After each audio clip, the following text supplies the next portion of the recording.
আরে আরে কি করতেছেন ভাই? গাড়ির গ্লাস ভাঙতেছেন কেন? আরে ভাই কোয়েন না, আমি গাড়ির চাবি ভিতরে রেখা আমি গাড়ির দরজা লক করে দিছি। এদিকে আমার বউ হাসপাতালে, আমার ইমার্জেন্সি গাড়িটা খুলতে হবে ভাই। দাঁড়ান দাঁড়ান ভাই। হ্যাঁ রে ভাই, এই গ্লাসটা তো দামি গ্লাস ভাই, সর্বনিম্ন 30 থেকে 35,000 টাকা লাগবে। কোনো বিকল্প ব্যবস্থা ভাবেন, কোনো বিকল্প ব্যবস্থা নাই? ভাই বিকল্প ব্যবস্থা থাকলে কি আমি গাড়ির গ্লাস ভাঙতে চাইতাম? আচ্ছা আপনার গাড়ির চাবি কয়টা? কেন দুইটা? দুইটা? তাহলে আরেকটা কই? আরেকটা দিয়ে খুলেন। হ্যাঁ ভাই, চাবি তো আরেকটা আছে, কিন্তু ওটা তো আমার বাসায়। যান যান নিয়ে আসেন। ভাই বাসায় যে যাবো, আমার কাছে তো গাড়ি ভাড়া নাই, আমার মানিব্যাগ তো ভিতরে। কি বলেন ভাই, আপনি তো তাহলে ভালো বিপদেই পড়ছেন। এদিকে আবার করলেন আপনার ওয়াইফ নাকি হসপিটালে ভর্তি। আচ্ছা ভাই, এখান থেকে আপনার বাসায় আইতে যাইতে কত টাকা ভাড়া লাগতে পারে? ভাই এখান থেকে তো দূর আছে, যাইতে আসতে কম করে হলে 2000 টাকা ভাড়া লাগতে পারে।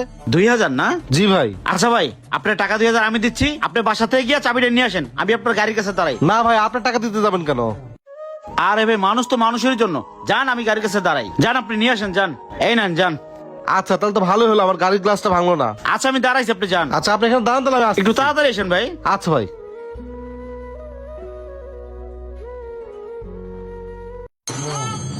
লোকটা কতক্ষণ হলো গেল, এখন কোনো খোঁজ খবর নাই, বুঝলাম না। কিরে গাড়ির কাছে ওই লোকটা ঘুরঘুর করতেছে, হালাই চোর ঠোর নাকি? যাই দেখি তো। কিরে ভাই, আপনি কে গাড়ির কাছে ঘুরঘুর করতেছেন? না মানে একটু দরকার আছে। আপনি কে? আমি কে পরে শোনেন, আগে বলেন আপনি কে? না মানে হয়েছে কি ভাই, এই গাড়ির যে মালিক, উনি নাকি মানি ব্যাগ গাড়ির চাবিটা ভিতরে রেখে গাড়ি লক করে ফেলাইছে। উনি চাবি আনতে বাসায় গেছে, আমি গাড়ি বেড়াতেছি 2000 টাকা ভাই, এলে গাড়ি পাহারা দিতেছি। এই মিয়া, সকালে কি গাঁজা ঠান্ডা খাইছেন নাকি? গাড়ির চাবি আনতে গেছে তলে, এইটা কি? গাড়ির মালিক আমি। আমি হাসপাতালে রুগী নিয়ে আইছিলাম, ভাড়া আনতে গেছিলাম, এর মধ্যে গাড়ি অন্য লোকের হয়ে গেছে না? ফাইজলামি করেন না মিয়া, জানেন থেকে। এখন আমি সকাল সকাল যাওয়া 2000 টাকা দিলাম, তার কি হইব? বোঝেন না, সকাল সকালে 2000 টাকা কি করলেন? 2000 টাকা মারা খাইছেন, আপনাকে মুরগি বানাই গেছে। জান মিয়া, সকাল সকাল আইসে ফাইজলামি করার লেগে।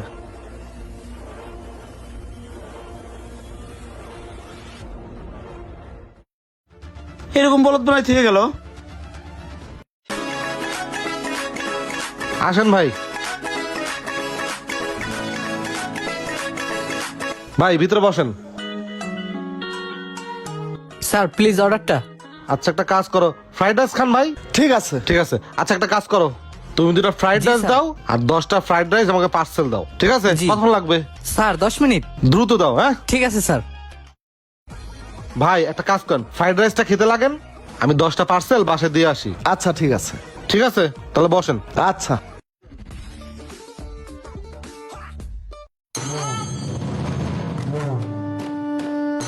কি ব্যাপার, 2 ঘন্টা পার হয়ে গেল, এখনো আসার নামে কোনো খবর নাই। স্যার আপনাদের বিলটা। ওহ বিল 2030 টাকা। একটু পরে আসো, উনি আসলে বিলটা দিচ্ছি। অনেকক্ষণ তো হয়ে গেছে, 2 ঘন্টা হয়ে গেছে স্যার, বিলটা দেন এখন। 2 ঘন্টা আসবে, উনি আসলে বিলটা আমি দিচ্ছি। স্যার ওনাকে একটা কল দেন আপনি। ফোন দিমু, আসলে ওনার নাম্বারটা তো আমার কাছে নাই।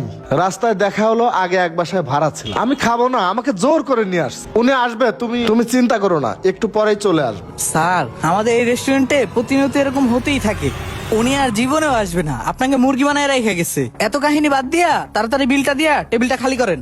হ্যাঁ